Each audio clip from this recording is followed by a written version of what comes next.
हे student, welcome once again. बच्चों, इस वाले वीडियो में हम लोग एक्सरसाइज 4.3 का जो सेकंड क्वेश्चन है इसे सॉल्व करना सीखेंगे। यहाँ पर जो जो चीज़ें बताई गई हैं यानी कि इनके आंसर हम जानेंगे क्या होता है और उसको हमको कैसे बताना है। ठीक है। और हमेशा की तरह जो हमने प्रीवियस वीडियोज़ बनाए हैं और जो मैं आगे चलकर नेक्स्ट वीडियोज़ बनाऊंगा तो उन सभी का लिंक भी आपको नीचे डिस्क्रिप्शन बॉक्स में मिल जाएगा।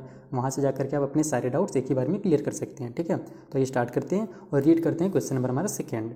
In the given diagram name the points. ठीक है, यानी कि पॉइंट है तो पॉइंट का नाम बताओ। और इस तरीके देखो ऐसे लिखा रहता है ना, इसका मतलब ये होता है कि अगर एक पॉइंट है तो एक तो पॉइंट का नाम बताओ और बहुत सारे पॉइंट्स हैं तो पॉइंट्स का नाम बताओ। दोनों चीज़ यहाँ पर एक ही बार में कंक्लूड हो जाती हैं। ठीक है, सॉरी इंक्लूड हो जाती हैं।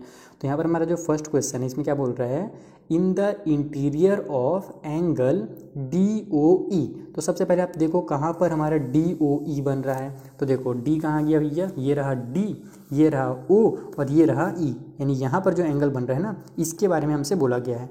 तो DOE के अंदर कौन से पॉइंट्स हैं ये हमको बताना है। तो देखो तीन जगह पॉइंट होता है, या तो उसी लाइन में होगा उसी एंगल में, ठीक है, या तो उसके बाहर होगा जिसको एक्सटीरियर कहते हैं, या तो उसके अंदर होगा जिसको इंटीरियर कहते हैं। तो यहाँ पर जैसे ये एंगल हमारा यहाँ से देखो ये ऐसे लाइन आया, ये ऐसे लाइन आया, तो इसके अंदर ये वाला इलाका जो है ना, इधर ये वाला पूरा खाली इलाका, यही क्या कहलाता है, इंटीरियर इलाका कहलाता है। ठीक है, इंटीरियर एरिया जिसको आप बोल लो। तो इसके अंदर देखो आपको कौन सा पॉइंट मिलेगा, ये जो पॉइंट ए है ये हमारा इस एंगल के इस वाले इलाके के इस एरिया के अंदर मिल रहा है ना। तो यही हमारा जो पॉइंट ए है वही इंटीरियर हो जाएगा DOE का। तो इसका जो आंसर हो जाएगा पॉइंट ए।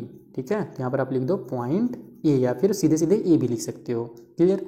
अगला क्वेश्चन देखो क्या बोला जा रहा है, तो in the exterior of angle EOF। तो EOF कहाँ पर बन रहा है भैया, तो ये रहा हमारा E, ये रहा O और ये रहा F। तो ये जो एंगल बना है ना ये हमारा हो जाएगा EOF का। ठीक है, यहाँ से यहाँ तक। अब इसके हमको बाहर का देखना है, तो बाहर अब यानी कि आप कहीं पर भी ले लो, ये पूरा जो एरिया है इतना को छोड़ करके, ठीक है, इसको अगर आप आगे भी बढ़ाओगे तो इसके अंदर का एरिया को छोड़ करके बाहर के जितने भी एरिया है ना ये पूरा ये एंगल वाला छोड़ करके देखो यहाँ से ये वाली लाइन और ये वाली लाइन छोड़ करके जो भी एरिया आपको मिलेगा ये सभी क्या होंगे, एक्सटीरियर एंगल कहलाते हैं, यानी कि एक्सटीरियर एरिया कहलाते हैं। ठीक है। तो अब यहाँ पर एक्सटीरियर एरिया में कौन कौन से एंगल हैं, तो देखो एंगल बोला सॉरी पॉइंट बोला गया है, तो कौन कौन से पॉइंट हैं। एक तो ये C हमारा बाहर में है इस वाले एंगल के, तो यहाँ पर एक तो पॉइंट आप C लिख दो। ठीक है, मैं क्या बोलते हैं शॉर्टकट में डायरेक्ट C लिख दे रहा हूँ, पॉइंट वगैरह नहीं लिख रहा। ठीक, तो C हो गया एक। दूसरा हमारा कौन सा है भैया, तो एक ये इस लाइन में ये हमारा A जो है ये बाहर में है, O जो है इसी के अंदर है ना, ये ध्यान रखना, O जो है इसी वाले लाइन में है। तो मैंने बताया था ना तीन जगह होता है, एक होता है अंदर में, एक होता है बाहर में और एक होता है उसी लाइन में। तो O और B जो है ना इसी लाइन में है, तो इसको हम लोग नहीं काउंट करेंगे। एक्सटीरियर पूछा है तो बाहर में हमारा ये जो A है ना ये बाहर हो जाएगा, इस वाले एंगल के लिए तो अंदर था, लेकिन अगर इस वाले एंगल को देखा जाए तो इसके तो अब ये बाहर है, तो यहाँ पर हमारा A भी हो जाएगा। उसके अलावा ये जो D पॉइंट है ये भी इस वाले लाइन में तो था हमारा, लेकिन अब हम लोग अंदर वाला लाइन ले रहे हैं, अंदर वाला एंगल ले रहे हैं, तो उसके लिए भी ये D क्या है, बाहर ही हो गया। तो ये भी D भी जो हमारा होगा ना वो एक्सटीरियर हो जाएगा EOF के लिए। क्लियर है। तो ये तीन पॉइंट जो है ना ये इस वाले एंगल के लिए एक्सटीरियर है। अब देखो लास्ट में वो क्या बोल रहा है, ऑन EOF, यानी कि यही जो EOF है ना इसी में कौन कौन से पॉइंट हैं। ऑन मतलब उसी के ऊपर आप समझ लो, उसी के उसी लाइन में समझ लो।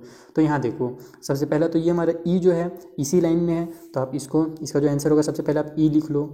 उसके बाद देखो ये जो B है इसी लाइन में आ रहा है, इसी एंगल के अंदर आ रहा है। ठीक है ना, अंदर तो नहीं बोल सकते, उसी के ऊपर आ रहा है ये कह सकते हो आप। तो ये हमारा B हो जाएगा अंदर, यानी कि इंटीरियर हो जाता है, तो अंदर तो आ नहीं रहा है, उसी लाइन में आ रहा है। तो ये जो B होगा ये भी इसी के ऑन में हो जाएगा। उसी तरीके से ये जो O है इसी एंगल में आ रहा है, इसी के ऊपर में, तो ये हमारा O भी हो जाएगा। और ये जो F है ये भी इसी एंगल में आ रहा है। ठीक है, तो ये हमारा F भी हो जाएगा। यानी कि ये चार ऐसे पॉइंट्स हैं जो EOF एंगल के ऊपर आ रहे हैं, तो ऑन EOF। इस तरीके से आपको इंटीरियर, एक्सटीरियर और ऑन का बेसिक चीज़ यहाँ पर पता चल गया, क्लियर हो गया। सिंपल सा क्वेश्चन था, बस समझना था, उसके बाद आप खुद से इसको कर सकते हो आराम से। ठीक है, अब मिलेंगे हम लोग नेक्स्ट वीडियो में जहाँ पर जब रफ डायग्राम बनाना है ना क्वेश्चन नंबर 3 में, उसको भी हम इसी तरीके से आपको डिटेल में समझा देंगे। Thank you for watching.